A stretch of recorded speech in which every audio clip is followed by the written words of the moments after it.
ser verdadeiramente assustadores, às vezes são completamente inofensivos.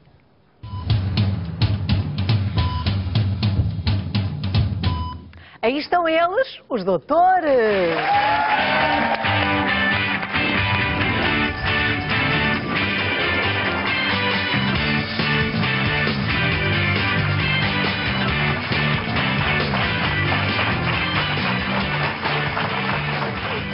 Sejam muito bem-vindos a mais uma semana. Começamos bem, como sempre, com a consulta para ficarmos esclarecidos e hoje o nosso painel é composto pela médica dermatologista Alexandra Osório, o médico de clínica geral Pedro Lopes, a médica oftalmologista Rita Diniz da Gama e o médico pediatra Sérgio Pinto.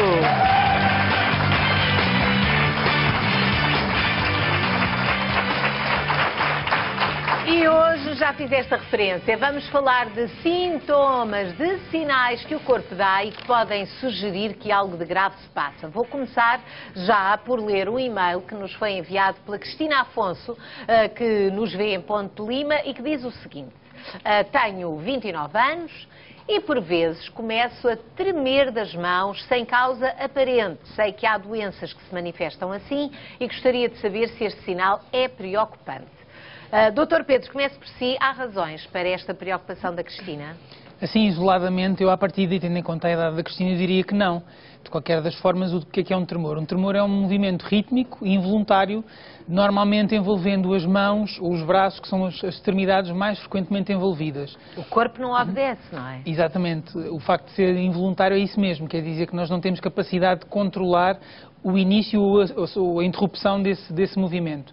De qualquer das formas, existem muitas causas para este tipo de movimentos involuntários, rítmicos, que são transitórios, como é o caso, aparentemente, daquilo que a nossa espectadora nos diz. Mas é de esperar que possa acontecer isto, os tremores, as pessoas associam isto à umidade mais avançada. Ela tem 29 anos, é de esperar que pode haver razões sem problema que levam a isto? Há várias causas que podem levar ao aparecimento deste tipo de situação. O stress, a ansiedade, aqueles sintomas mais relacionados com a parte psicológica do nosso dia-a-dia, o cansaço, quer o cansaço provocado por um exercício físico extremo, por exemplo, o cansaço por um período de tempo de trabalho mais agitado, que acaba por evoluir com algum stress associado, ou mesmo situações relacionadas com períodos de jejum mais prolongado. As hipoglicémias podem levar ao aparecimento. Falta de sono também, falta de horas de dormir. As poucas horas de sono podem também contribuir, a ingestão de bebidas estimulantes, nomeadamente o café, ou hoje em dia aquelas bebidas estimulantes que normalmente as pessoas utilizam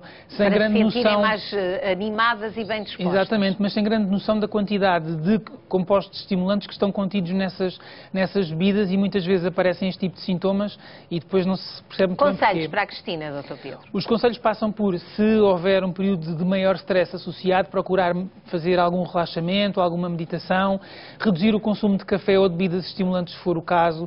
Se estiver a fazer alguma medicação, existem alguns medicamentos que podem agravar este tipo de sintomas, conversar com o seu médico para saber se pode suspender essa medicação. Nós não sabemos se é esse o caso da Cristina. E se o tremor se tornar mais persistente e não passar, aí sim devem ser excluídas outras causas que podem levar ao aparecimento desta situação. Portanto, se houver essas razões, se a Cristina encontrar essas razões que o doutor acabou de referir, não é de estranhar. Quando é que pode ser realmente preocupante? O que é que devemos estar alerta? Se houver outros sintomas associados, nomeadamente se o tremor não desaparecer, ou seja, deixar de ser transitório e passar a ser permanente... Durante largos dias. Longos períodos de tempo.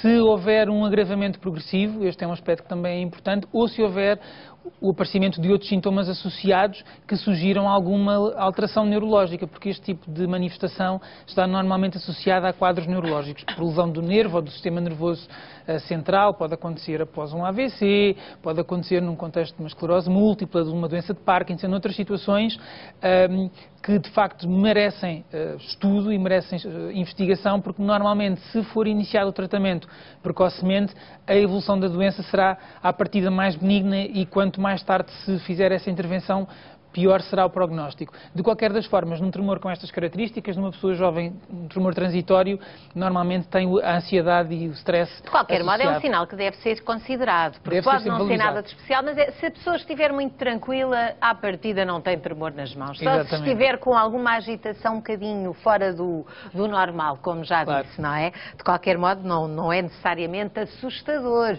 Continuamos a falar de sinais que, podendo ser assustadores, por vezes podem revelar-se inofensivos.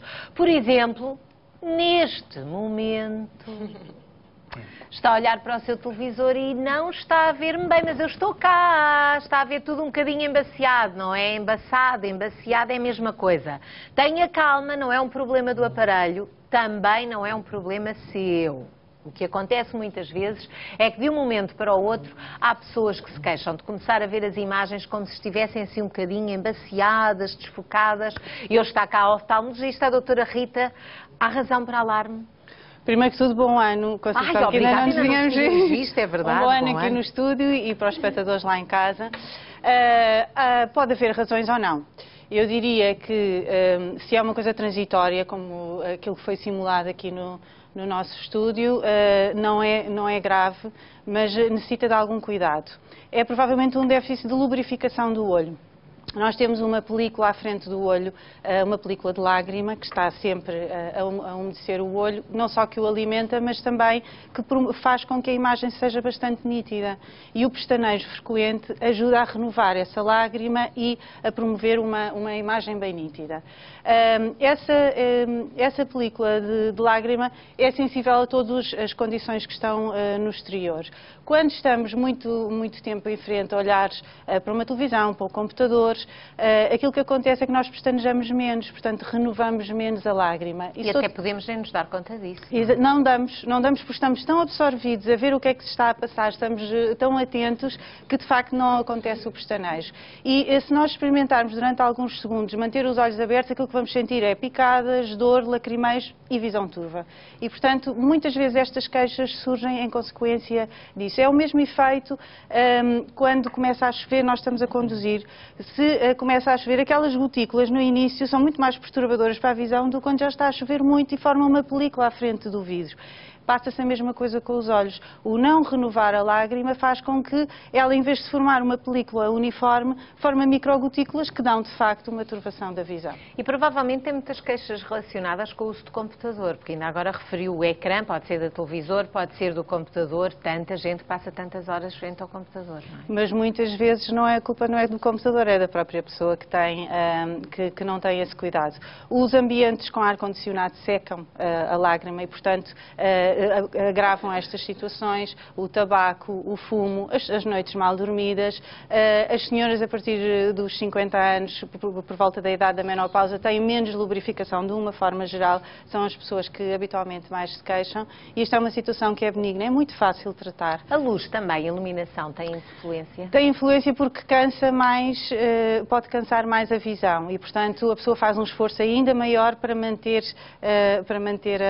a visão e para manter a sua concentração e, portanto, alguém que começa a ter estes sinais não significa que seja a partir de uma coisa grave. O que é que se pode fazer para diminuir esse desconforto? Primeiro que tudo, descansar. Ou seja, quando está muitas horas em frente ao computador, fechar os olhos de vez em quando para ajudar a promover a lubrificação. Outra hipótese é utilizar lágrimas artificiais. São compradas nas farmácias, não é necessário receita, elas podem vir em frasquinhos ou podem vir nestas fórmulas de unidoses que não devem ser usadas de um dia para o outro. Pode-se voltar a usar várias vezes no mesmo dia, mas como não têm conservantes, considera-se que são mais naturais. O soro fisiológico também pode ser usado, mas o soro fisiológico tem uma duração pequena. A lágrima artificial tem outros componentes que ajudam a manter no olho. E não tem contraindicações? Não tem contraindicações, é um tipo de medicamento completamente inofensivo e o que eu costumo dizer é que se pode usar e abusar, ou seja, use as vezes que forem necessárias. Até às vezes as pessoas sentem que há dias em que precisam de pôr muitas vezes as gotas, há outros dias que passam bem sem elas.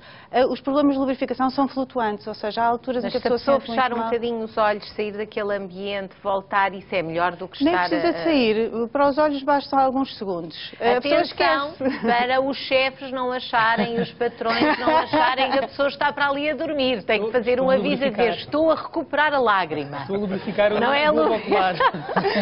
É preciso também dizer isso. De qualquer modo, doutora Rita, convém também frisar que às vezes as pessoas são muito descontraídas e podem ter um problema complicado e acharem que não é nada. Também é importante falar disso. Com certeza, se as queixas se tornarem muito persistentes e mesmo assim com estes esforços de lubrificação que tivemos a falar não melhorarem, então sim, deve ir a um oftalmologista, pode precisar de óculos. Habitualmente é a queixa mais necessária e de facto está a fazer um esforço que é desnecessário e que é completamente inconsequente e que só lhe está a Tal como prejudicar. os tremores das mãos, se for assim uma coisita pontual, não é razão para alarme, já percebemos aqui. Não. Se for para persistir, aí é que deve dar mais atenção.